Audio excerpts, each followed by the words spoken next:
now beaming into NerdFT Radio. This is NerdFT Radio, where nerds full-time, explorers of the metaverse, surfers of the blockchain, and not in our mom's basement. I'm your host, RSG, a.k.a. the Destiny 2 Killer, and I'm here with Crypto Crier, a.k.a. Home Crier. Crier, you're back. What is up? The usual, came back and little to no voice, the usual. But yeah, ETH Denver was awesome. Really good experience.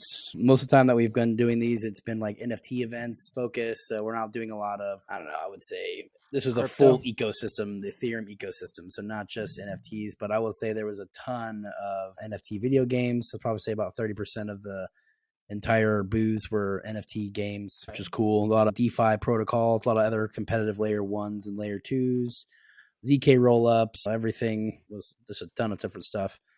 But yeah, it was great. Awesome. And then now, is this an event that you might be going? Yeah, I'll definitely be heading back for sure. Yeah. This is probably one of the best, I think personally, one of the best events just for on the side of networking. I've talked to hundreds of people. Got a lot of cool guests in the works here for Nerd. On the gaming side, or yeah, what are games, we talking? Yeah, for sure. Yeah, there was a lot of cool games. There are the top two that I like the most. There's one called Bornless, which was a horror FPS type game. So it's 5 teams of 2. So pretty much 10 people total and teams of 2, where you are trying to capture like a shrine, and it's in like a mini battle royale type situation. And then it's like really dark and mysterious looking. And once you capture the shrine, then they would send like an AI, like overpowered AI monster attacking the other teams, and then you had to secure that shrine to keep the monster on your side. Well, you know what's really funny? Yeah. I just started playing Destiny 2 with one of my coworkers, and that there's a game that's literally like that, where you start playing, the more you do, then you send the monster to their side, but then you're able to go through a portal and start like, it's just very similar. So keep on going. So sorry to interrupt. Yeah, for sure. There's a game that's like very similar called Hunt. That's like a horror FPS and same mode type thing, but it's more like a little bit more PvE side, where you had to kill a monster and extract the bounty from them while the other teams were hunting you because you had the bounty. This one is a little bit more like not capture the flag, but the Dominion or whatever, like the one where you're holding a spot. What's that called? Like oddball, not oddball. What are we talking? Controlling, like controlling, like that situation. Domination, control. Okay. There are 3 different locations possibly in the map. B, and C. Yeah. This one's like A will be open for 3 minutes, B will be open for 3 minutes, and you had to hold that tower to keep the AI like attacking the other teams. The other one. And if they come in and take it from you, then they will control the monster essentially. But the gameplay was really cool. It was like minimal NFT side. It was more like skins, like it wasn't like the main focus. And I like that style when you're first getting into these, because it's like the gameplay is actually good. Like all the other games that I play there were like, oh, this is a RPG. And it's just like a really, really shitty version of Diablo. Cool, our stuff's NFTs. I would never play this. I don't care if there's NFTs. That doesn't matter. It's a terrible game. It doesn't matter if there's NFTs. I'm not going to play it. Like my time is somewhat valuable. I don't think this would somewhat, but you know what I'm I saying? definitely agree. What I'll say on that side is, obviously now being in the space, how long now have we been on this? Like almost 2 years. On the side of at least NRN and you and I, as well as all the other people. Exactly. What's going on that side, I will say it's come full circle for me, where I'm finding still, I want to push into Web3 gaming. I want to do this. I want to do that, into crypto, blockchain, everything. But literally the single factor of it all is the games I'm playing on my Xbox, the games I'm playing on my computer, even like my games on mobile, Marvel Snap.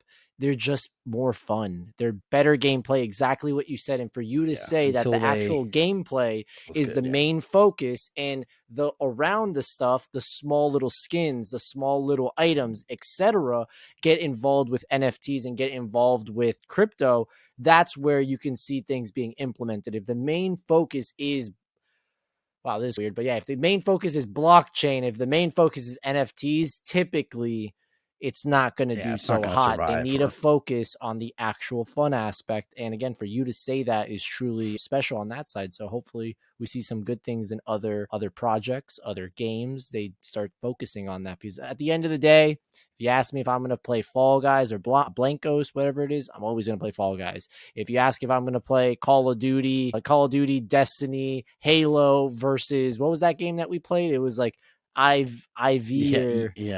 It was EV. Come on. At the end of the day, you know exactly what we're going to be doing, and it's simple as that. Yeah, for sure.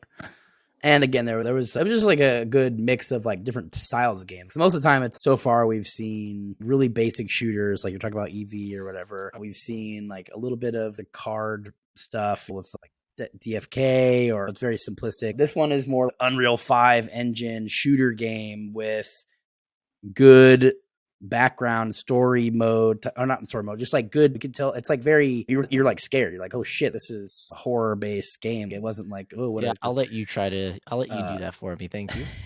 Yeah, but yeah, it was phenomenal. And again, shout out to High Profit, but we played this game Hunt for like hours. Like we've put in a ton of time on that, and it was very similar to that. And I was like, oh yeah, they're definitely gonna make it. Like they definitely had a lot of good skills and stuff like that, and the different abilities, different things that were just, you can tell it's very competitive. Like it will be a competitive type game, and I do like those. But there were still some other games that were really good too. There's one called Shutdown that was like a top-down shooter where you're like collecting, you're pretty much like trying to escape. It's like a roguelite where you're trying to escape from like zombies and stuff like that.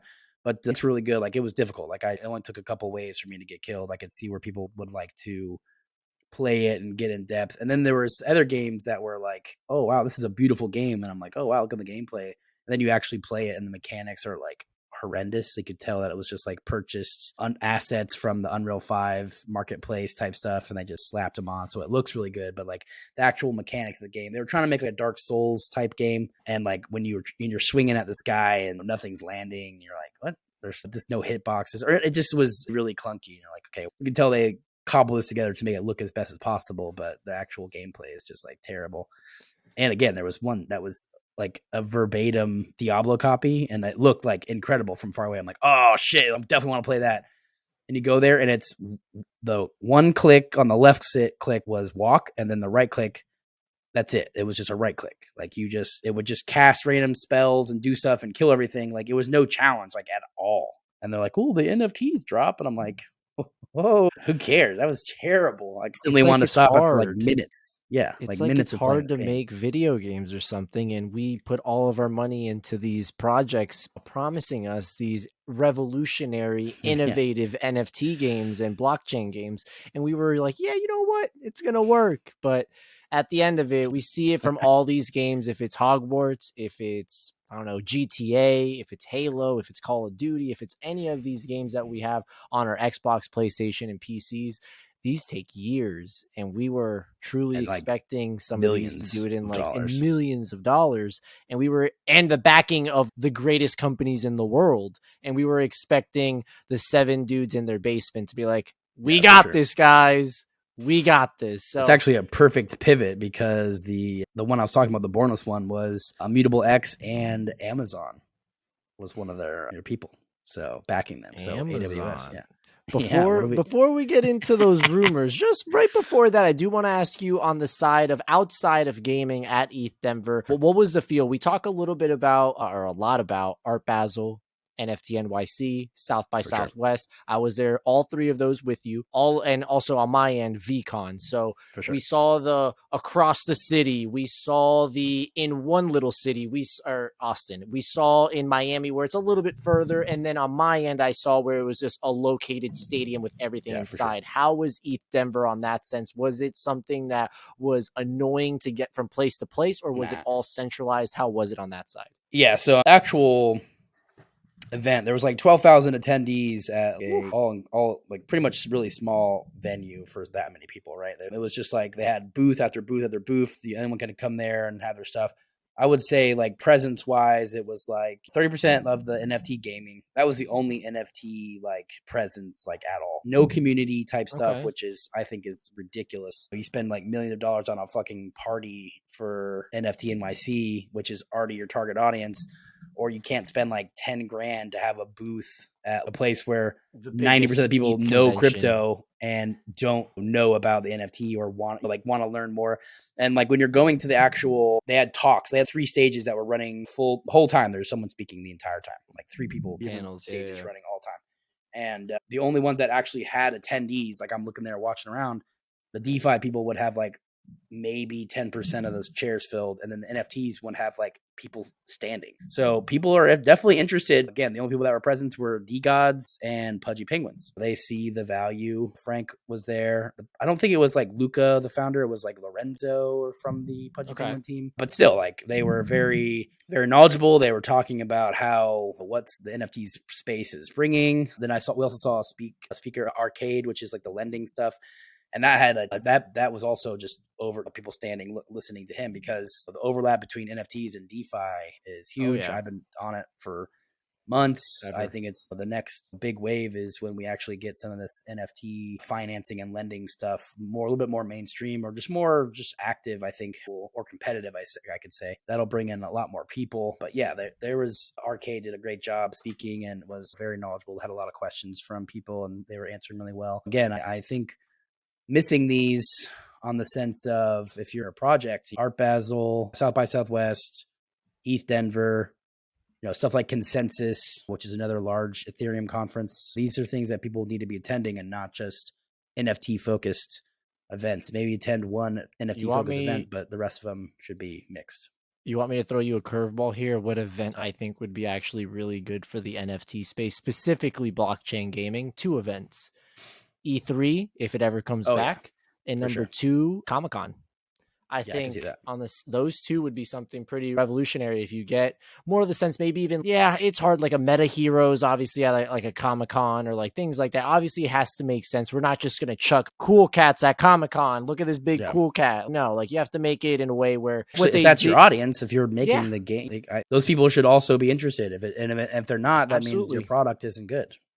No, and again, we've talked about it times where these, again, cool cats where we saw at NFT NYC, phenomenal job, but it was just at the wrong place, the wrong time. They did a great job, and it allowed them to, since NFT NYC, I will say, at least for myself, Cool Cats has been on the tread upwards, maybe not the floor price, but more the sense of everything else, like what they're doing, their mission, everything like that. But when it comes to the actual event, again, had to be more of a South by Southwest, a Miami Art Basel, maybe even an ETH Denver, or again, E3, Comic-Con, things like that. We need to branch into more things that that showcase all these things that are happening in this space right now. And if we don't do that, we're just going to literally be trading with the same, how many people is it now? Like 60,000, like 70,000, 50,000 people that are just trading with one another. And there's over 50,000. I don't know you, but I have 4 wallets, so it could be like as low as 12,000. It's even lower. People. Exactly. It's actually only the NRN Discord that is trading NFTs now. Everyone else has left. I think and again, we are seeing big people come to space. We saw Dr. Disrespect posting, I don't know if you saw that, but he said, imagine having a item in your possession and it's worth $100,000 and you're trying to extract. Think of not only the stress and like fun that you're having, but for the viewer of the audience, that's a lot on writing on that. These extraction type games, I believe that's what he's trying to make with his NFT based game. And you see the comments on that thing. It's just thousands and thousands of people saying, you don't get it, that NFTs are stupid, I can't believe you're trying to cash grab, blah blah blah. And he's just responding, you're an idiot, you don't know what you're talking about. So again, I think it's coming, but I think little by little. And I think once people see, I was just met a guy here playing disc golf, and we were talking, we played a couple holes, I played him today. He's a big RuneScape guy. And I'm sitting here, I know, talking about you. I'm like, the guy I do this podcast with is literally, that's all. He's always doing that. But he was like, I haven't played for years. And now they have a thing where you're able to buy your playtime with the in-game currency. You can sell your items, cost like 80 million or whatever. 3 million, 2 million. But okay. He was saying like a year supply or whatever. Like probably. He said like 1.2 billion or something like that was probably like how much you had to pay, whatever. But I was saying like, just imagine you've been doing this for a long time. You used to have to sell it on eBay or like player auctions, and it's somewhat like frowned upon. It's like a gray market area. 81 million. And now I was showing him like just other games or just talking about it. And he's like, wow, that sounds actually really cool. Like I didn't ever think about it that way. And I said the business model is more about the volume between players trading instead of, so like games are highly incentivized to keep not only fresh and new content, because when they release fresh new content, guess what? There's going to be more trading action, right? And then you have to keep it engaging, because if there's not, then your trading volume goes down. So again, like they can make even more money if they focus on what the players want and not just, haha, we tricked them into buying this game pre-sale and then the game fucking sucks and who cares, because they'll buy the next one too, because that's what they're just used to buying pre-auction games. So now you don't have to pay any upfront money, and you're getting better, longer term content, because if you produce it, you get more money as a company. I agree. And the one thing that's the craziest thing, obviously, like you've been gaming longer than me, but I've been gaming pretty long as well. And the whole transition from having to spend 30, 40, 50, 60, now $70 for a game into a free to play game like Fortnite,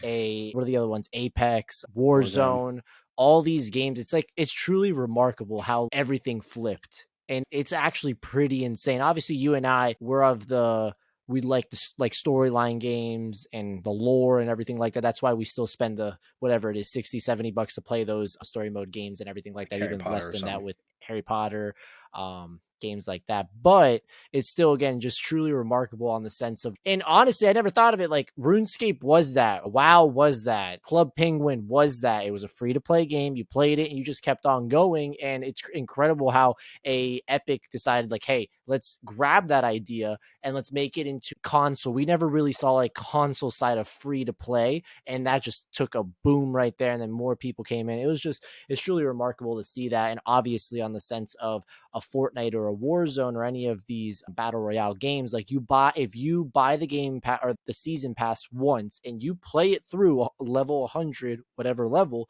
you have enough coins or V-Bucks or currency to get the next one if you obviously don't spend the money on other things, which your boy RSG, obviously he does that every single time. Keep on going, and I keep playing. Obviously I've spent like $10 every month on Marvel Snap. But yeah, Crier, to wrap things up on the ETH Denver side, you already said probably going back. Number two, if you could change something from ETH Denver, what would it be? Because you already said all the good things. What was the bad thing about it? Yeah, I get just no presence of NFT, like community aspect, like all the stuff that like I am mostly wrapped up in. We got, none of these were here. They're all, I would say that's a big miss on their parts. Again, I don't highly doubt that it was near the amount of money that people would spend at something like a NFT in Miami or NYC, or have a secondary event. And I think they could have picked up a lot of people who were just like, I don't even know what the hell this is.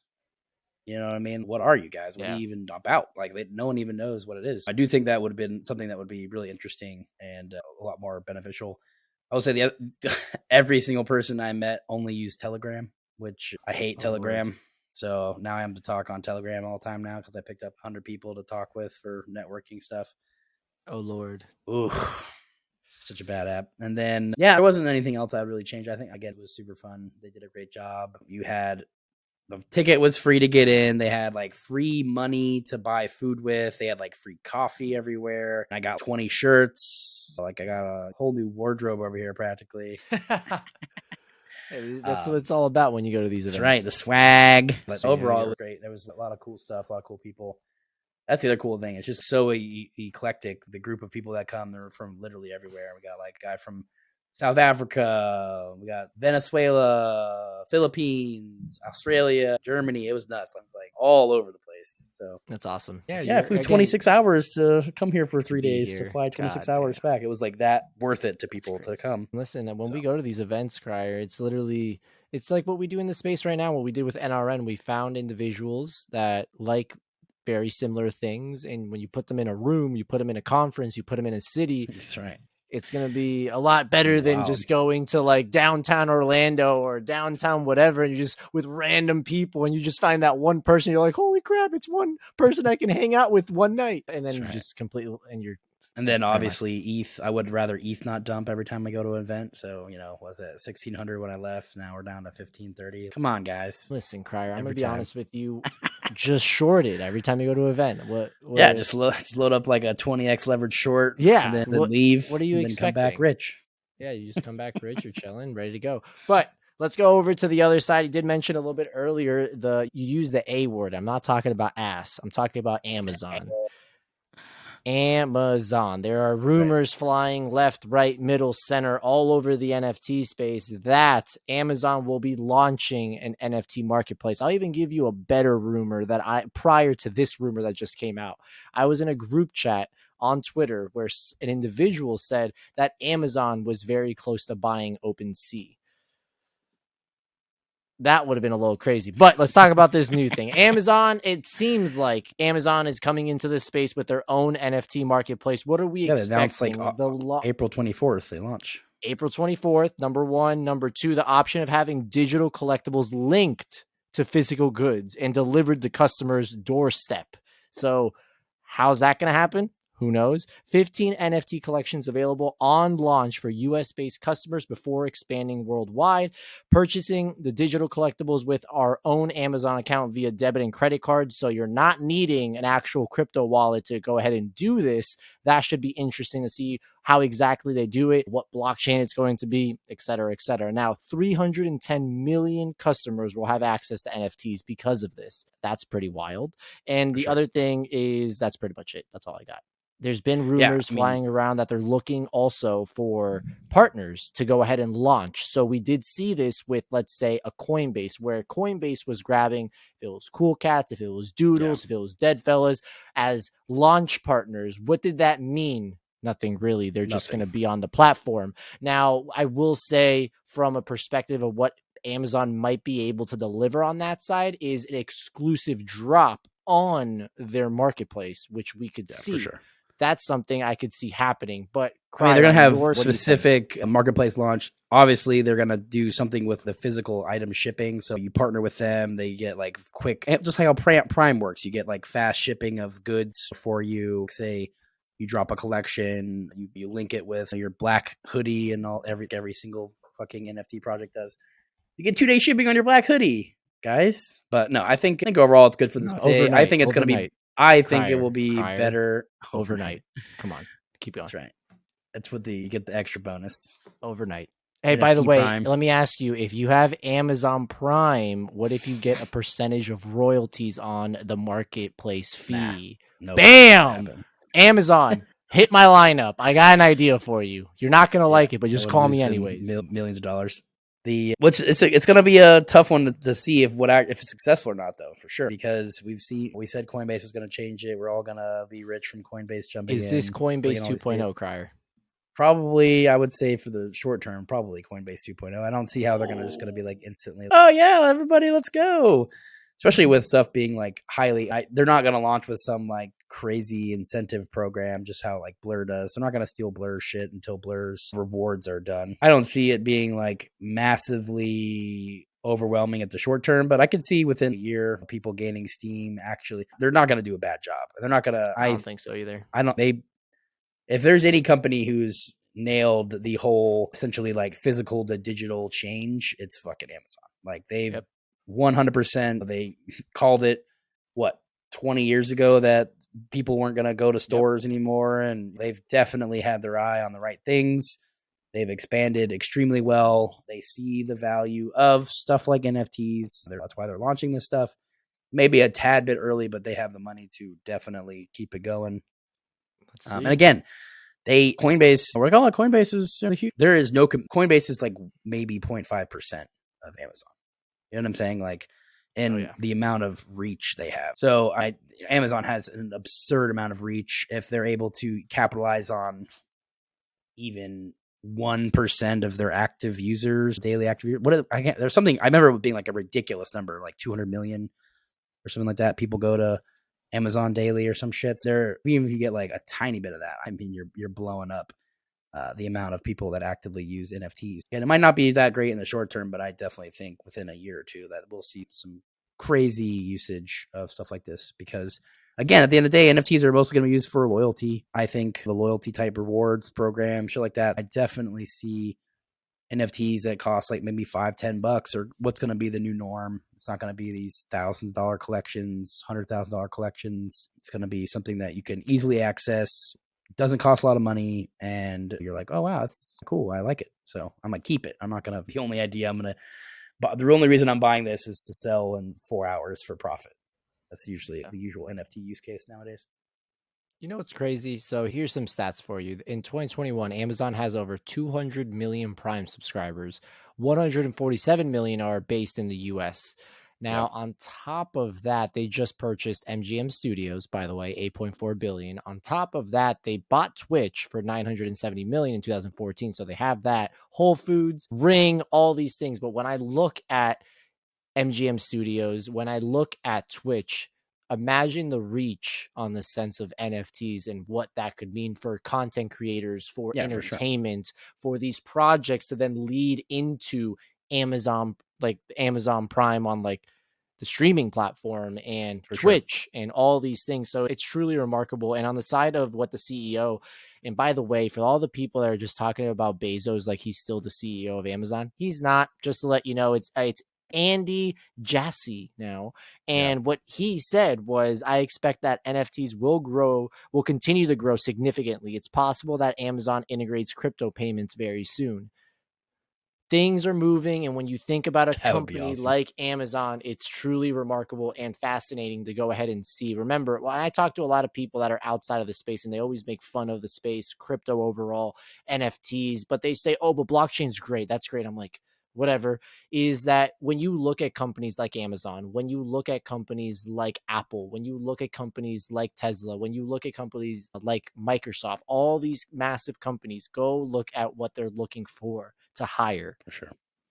That's all you have to do. It's blockchain, individuals, crypto. Disney's doing it as well. All these massive companies are doing it and trying to understand it. Salesforce, all these companies that you can think of. And obviously they can't just go all in like we all expect and want them on our side. They need to do it in a way where it's a lot smoother and a lot slower so that they can go ahead and capitalize on everything and make sure it's the right time. Obviously, Amazon launching an NFT platform or something with crypto the same week as SBF going to jail for scamming a crap ton of people, it's probably not the best idea. So you're trying to aim it where it's a right place at the right time. They're not trying to do it when everything's as bad or could be worse than it is right now. So again, props to Amazon. Let's see if it actually happens.